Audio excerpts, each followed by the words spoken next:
Hey guys, Billy Gamer here and welcome to today's video. I am joined by Mr. Steve Swanny. This is your second appearance, I believe. It is. I haven't been seen since WrestleMania. Since WrestleMania. It's a comeback. Yeah, so it's been a good couple of months. Ponytail last time, was it? You did indeed. You did indeed. So yeah, rocking a new look. It's he's made his return.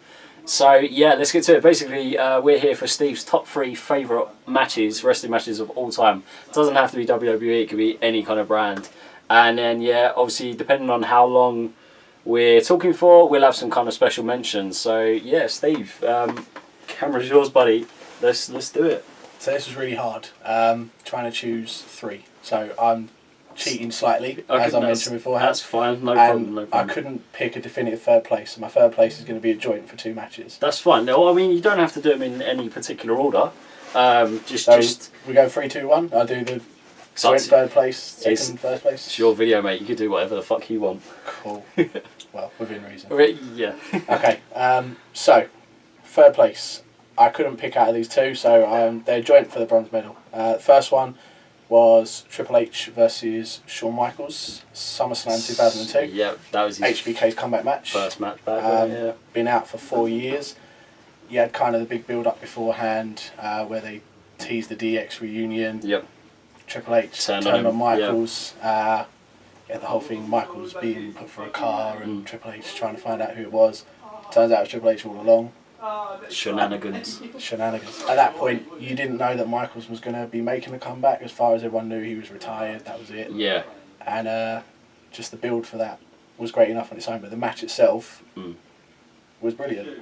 It was. To see that after 4 years out, Michaels could still go the way that he could, and to have the match with Triple H, it just everything. That's worked. the thing. They're both obviously best friends. Like they know exactly how each other kind of operates, and it's like they know what each other's going to do, and kind of yeah, Triple H was kind of like he was a bit apprehensive going into it because he was like, you know, it's my best friend kind of thing, like I don't want to hurt him kind of thing. Yeah. And he did look after him very well, and obviously not carried Shawn because Shawn didn't need carrying, but yeah, it's kind of like it's a bigger responsibility on Triple H's kind of shoulders kind of thing. Yeah, I think it was back before PG era come in, so the little bit of violence in it added to the feud, the blood, it just worked, and I really enjoyed that match. So that one had to go in there.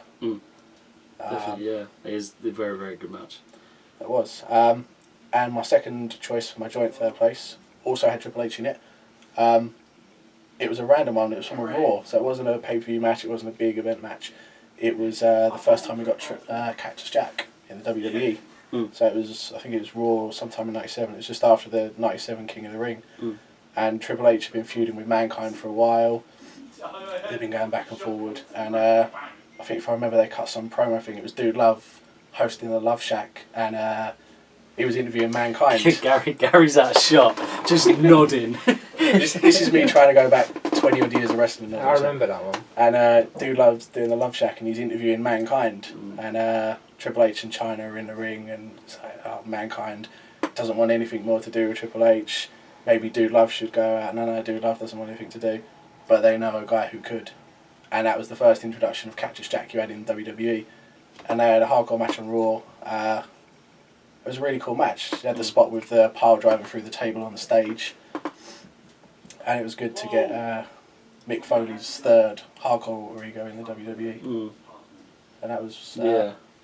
See, I remember I've obviously one of the previous videos, which I me and Manny, and one of my picks was Cactus Jack against Triple H, but at the Royal Rumble in 2000. Yeah. Because yeah, that for the title on the line. I mean, like, yeah. See, I wasn't really watching kind of WWE at that time when I was a kid in 1997. Why are you shaking your head for? Disappointed.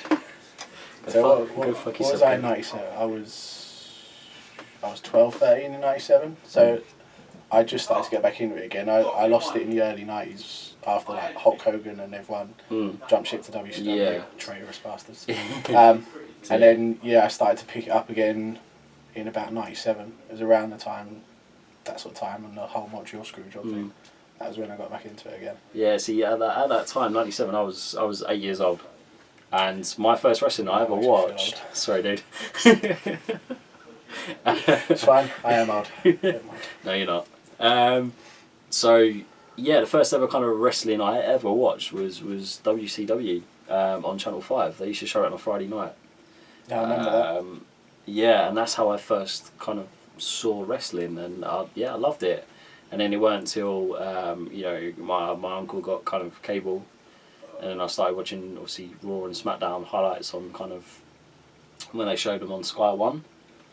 So every Saturday I used to go around there, and it was like lunchtime. They used to put obviously an edited version of no chair shots, no stuff like that on of SmackDown.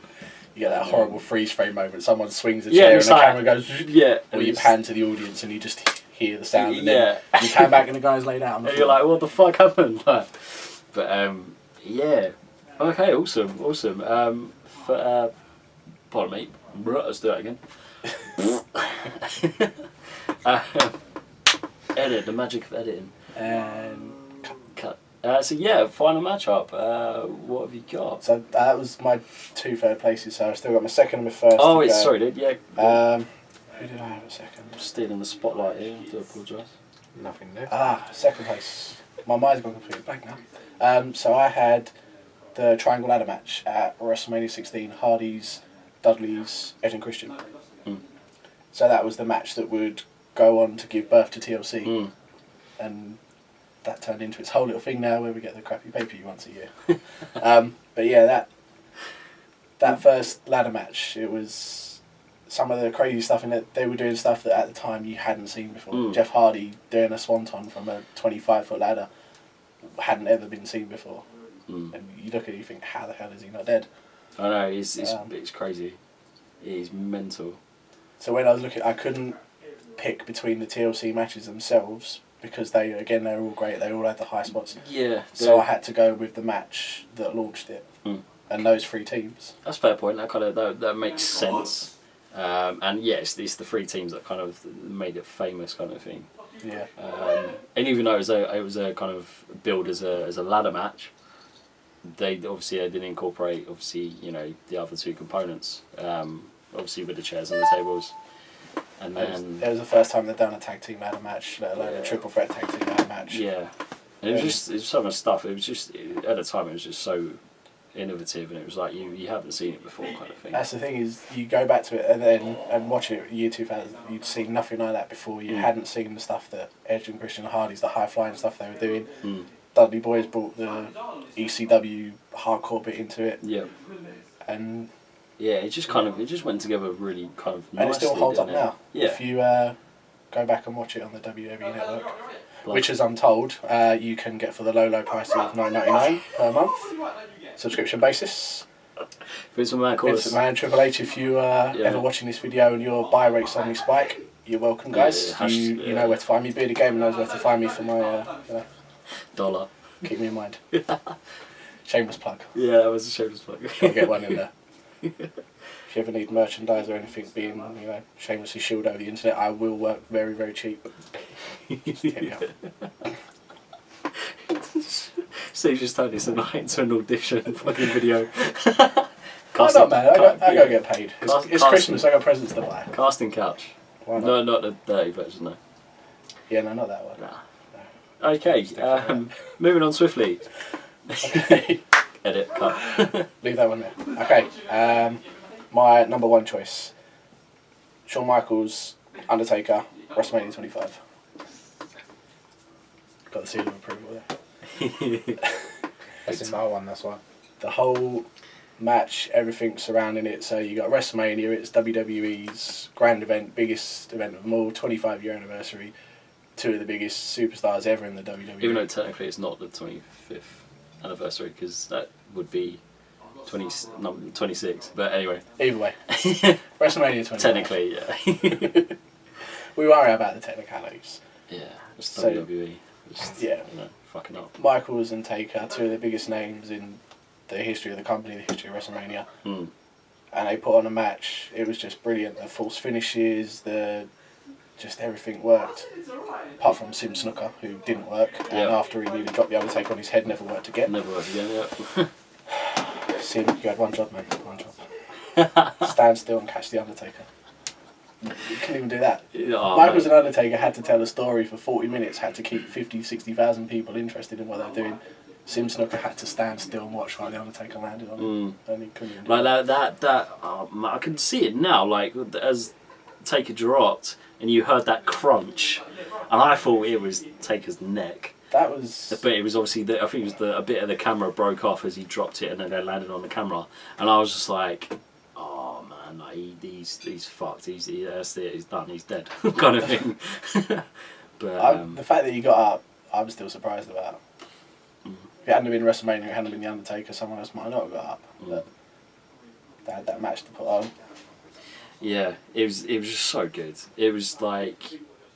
The one they had the following year was good. That ended up being the Michaels retirement match, but I still...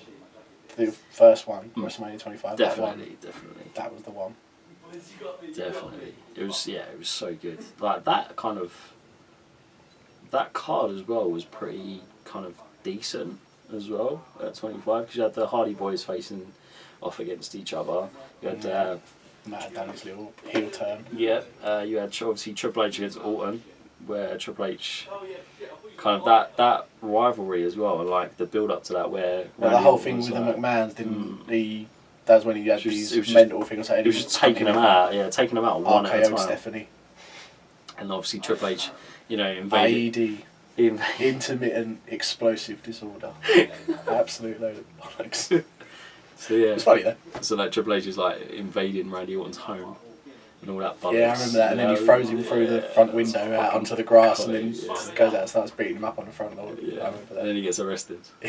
It's like like the build up was So I can't remember somebody. I think it was Rey Mysterio won the IC title in like 5 seconds against JBL. And then JBL quit. Yeah. I think he was dressed as a Joker as well. He was dressed up because Rey Mysterio used to dress up every year, didn't he? At Mania. Yeah, so I can't remember if it was JR or J Lord or one of them made an inappropriate Heath Ledger joke. Got a lot of stick for that. Yeah. Heath Ledger was an awesome joke. Oh, definitely. But I'll got one for you. And Gary, obviously, who's not in the camera, you can kind of hedge in on this as well. So, for your favourite match of this year so far, Going you could do WWE, NXT. anything. So, favourite. Realistically, has anyone got a favourite match from TNA this year? I doubt it. Shots fired. Impact, GFW, whatever you're called these days, I don't really know. I don't think anyone really cares anymore. GFW. All the big names they did have jumped ship back to the WWE. But Mine, strangely, is one quite recent. Aleister Black and Velveteen Dream. yeah, Do you know what? That was an awesome that was a match. very For good two match. newbie, well, they're not, Aleister Black ain't a newbie, but considering how new they are to the company, that match was just like That's a good shout. That was a good match. that's the best one I can think of that has actually made me jumping around because I love Aleister Black. Like he's an amazing character, and Velveteen Dream, even though like he's a sort of like what we were talking about with Nakamura, he's kind of a gay character, isn't he? Where he's all like, "Ooh, touch me" and all this crap. Yeah. But It's the gay. way Remind- he was it remind- reacting with Aleister Black, like putting on his jacket, doing his Yeah. pose, all this, they played it really well. Like, And he's only a few years into wrestling. I think Velveteen Dream's only been around a couple of years. Yeah, it reminds me of Prince. but yeah, he dresses a He's bit just like got a little bit Prince. of Prince about him. Yeah. But even when they got to the end of it and Velveteen Dream's laid out and Aleister Black gets the microphone, he sits cross-legged on the floor, he's like, "Enjoy your infamy, Velveteen." And just Yeah, that bit even as well. That bit. Because that's all he wanted, just for him to say his name. yeah. Because he never said it. Because that ended the kind of the story kind Yeah. of thing. Because that's what you wanted, in It went in on the for first like, place. what, 6 weeks, 7 weeks? Something like that. All So the way at to some point in the future, do we now see an Aleister Black Velveteen Dream tag team?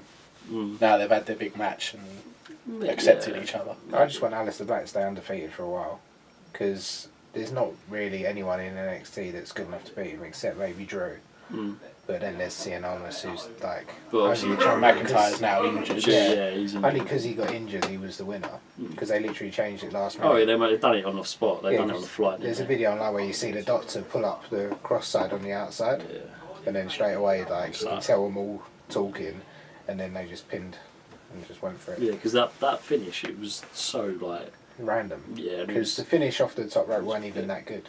Like, and of all the guys you've got in NXT, would almost be the choice to take the belt from McIntyre.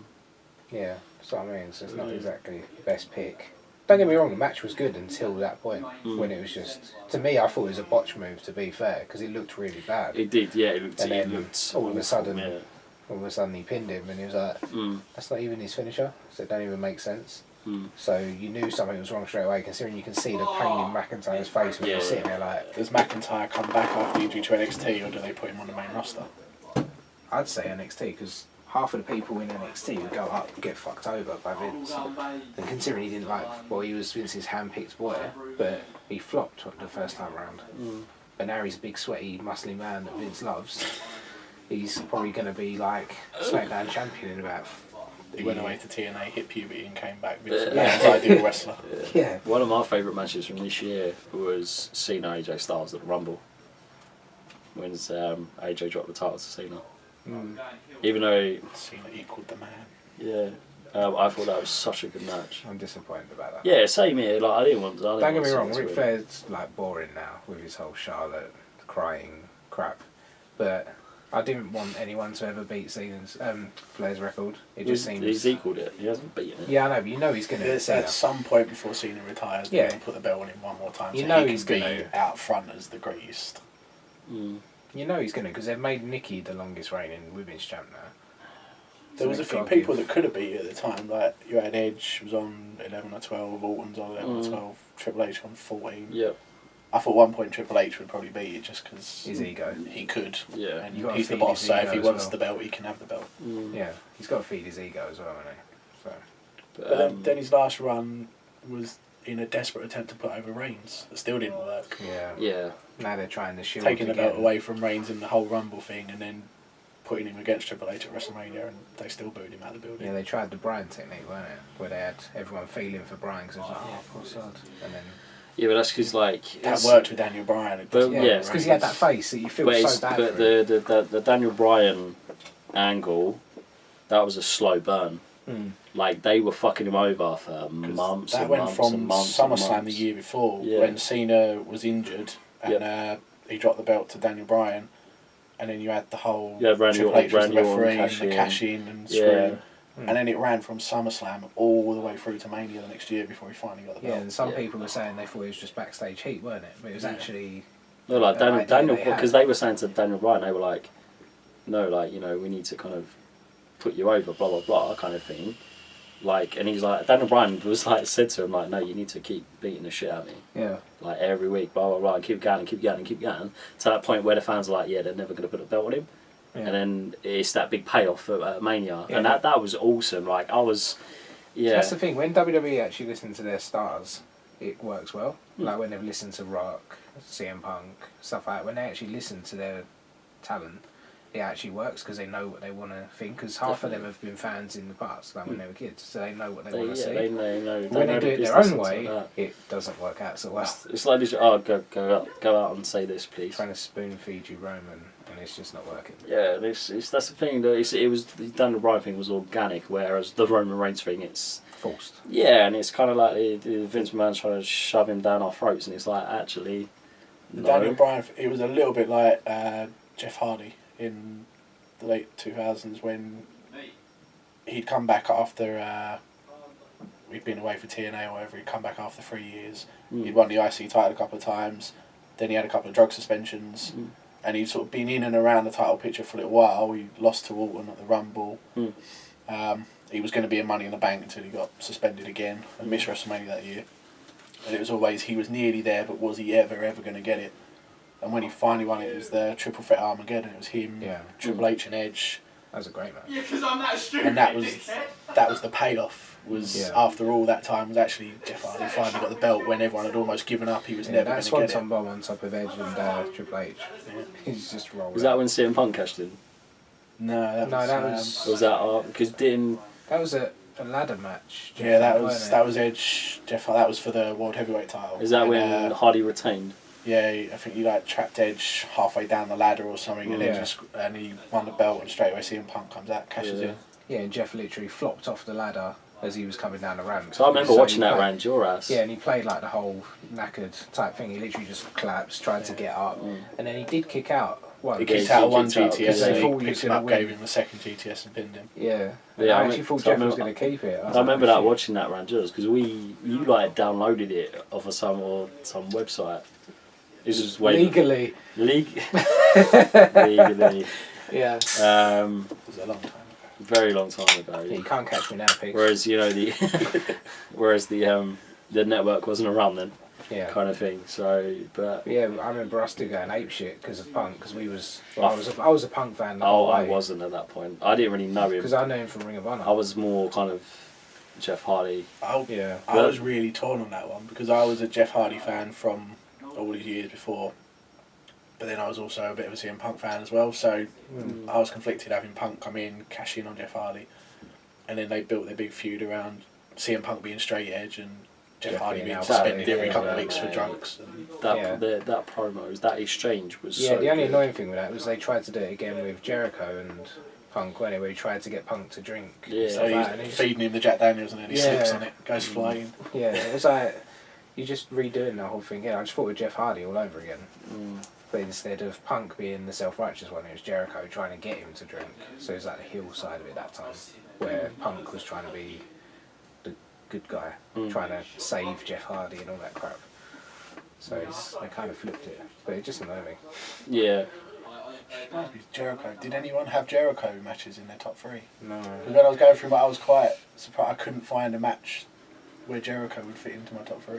I think one of my all-time kind of favourite Jericho match was he had a ladder match with Chris Benoit. I think it was Name redacted. That name will be edited out. We don't speak of him anymore. To be fair, Benoit had some of the best matches. So yeah, it was a ladder match for the IC title at I think it was the Royal Rumble 2001. I might be wrong, I don't know. But yeah, there's one spot where Jericho tries to do a suicide dive through the ropes, and Benoit's there with a chair, and he just no, it's the other way around. Jericho's on the outside, and Benoit dives through, and then just clocks him mid-air in the head with this chair, and it's like, oh my god, like so good. Concussion number 745. Yeah. But, Is that the ladder match? yeah. Yeah. Royal Rumble. Yeah, 2001. 2001. I Yeah. checked it out just to make sure. Thought so. See my Royal Rumble. That's my special subject. Yeah, you'll soon find out when I give you the Scott. questions. Yeah, Scott, you little bitch. Get ready for the quiz. Well, we need to. You quizzing Scott? Yeah. It's me against Scott. Yeah, so Alright. Manny's doing Scott's questions and I'm doing Paul's ones because Yeah. I'm quite a Royal Rumble, like me and the missus. We've done questions for Paul with the Royal Rumble and Manny's got to do Scott's. That's my specialist subject, the Royal Rumble. So is it both on the Rumble? So is Scott on Rumble as well as he got his So own I was specialist thinking we do like a set of 20 questions for me and Scott. What, for the Rumble? No, the same. So one set of questions.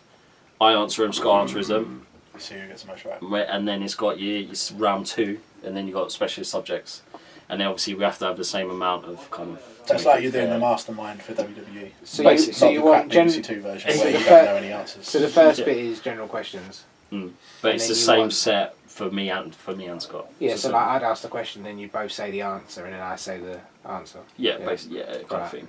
Okay. I'd have to think of more questions. Are you going to have like tense music going on while you're sitting there? Don't know. Are you going to be like faced off, sitting across each other? I'll have to, answering like- questions? Does that mean I can stand there and go, I've started, so I'll finish? You just carry on saying the question. Go for it, mate. Are you gonna be like the host? Can I spin round on the We chair? get like different camera angles, and it'll just Welcome be to like. Mastermind. Who wants to be? Yeah. Who wants to be a Do you wrestling want to phone fan? a friend? Ask a friend, you just shout down to Lindsay. He won't know. I know. But that makes Scott win. So yeah, there we have it, guys. Job done. Thank you very much, Steve, for popping down and giving us your top 3 favourite matches. Yeah, please like, share, subscribe, all that jazz. I will be posting links to this on my Facebook page. Anyone on my Facebook page who doesn't watch this, unfriended. That's a challenge right there. Also, we have a new Patreon site, so you can obviously check that out. Link's going to be kind of somewhere down there. Yeah, thanks for watching. See ya. Did you like that video? Why am I talking like that? Please check out the rest of my previous videos. Anyway, here's all my social media jazz. Just here. So please check that out. Bye!